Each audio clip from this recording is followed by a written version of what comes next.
সেদিন মানুষ বলবে পালাবার জায়গা কোথায়, পালাবো কোথায়?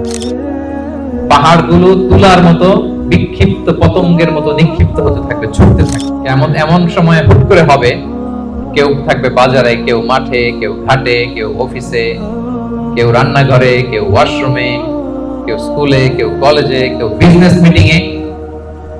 যখন কিয়ামতের বিভীষিকা শুরু হবে, ফাইদা বারিকাল বাসার, মানুষের চোখ ছানা বড়া হয়ে যাবে, চোখ ধাঁধিয়ে যাবে কিয়ামতের আতঙ্কে। ওয়া খাসাফাল কমার, চাঁদ এটা আলোহীন হয়ে যাবে, নিষ্ক্রিয় হয়ে যাবে। ওয়া জুমিআ আশ-শামসু ওয়াল কমার, চাঁদ সূর্য একটার সাথে একটা ধাক্কা লেগে মেসাকার হয়ে যাবে। কিয়ামতের বর্ণনা। ইয়াকুলুল ইনসানু আইনাল মাফার, সেদিন মানুষ বলবে পালাবার জায়গা কোথায়, পালাবো কোথায়?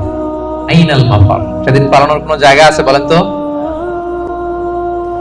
আল্লাহ বলছেন কিয়ামতের অবস্থা এমন হবে যে কিয়ামতের বিভীষিকা যখন শুরু হবে, দুগ্ধপোষ্য বাচ্চাকে রেখে, বাচ্চাকে ফেলে দিয়ে মা দৌড়ে পালাবে।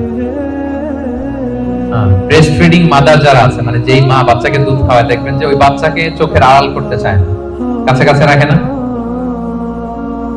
কিন্তু কিয়ামতের বিভীষিকা এত ভয়ঙ্কর হবে, ওই মা দুধের বাচ্চাটাকে রেখে পালাবে। যত প্রেগন্যান্ট নারী আছে, 2 মাসের কনসিভ, 5 মাসের, 6 মাসের, 7 মাসের, half form baby, full form baby, মুহূর্তে সব ডেলিভারি হয়ে যাবে ভয়ের চোটে।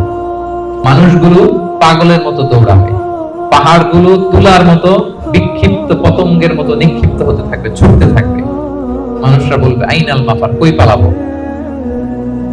আল্লাহ বলেন খাল্লা লা ওয়াজার, সেদিন কোনো ঠাঁই নাই কারো, কোথাও পালানোর জায়গা নাই। ইলা রাব্বিকা ইয়াউমা ইযিনিল মুস্তাকার, সেদিন ঠাঁই দিতে পারবে শুধু একজন, তিনি কে?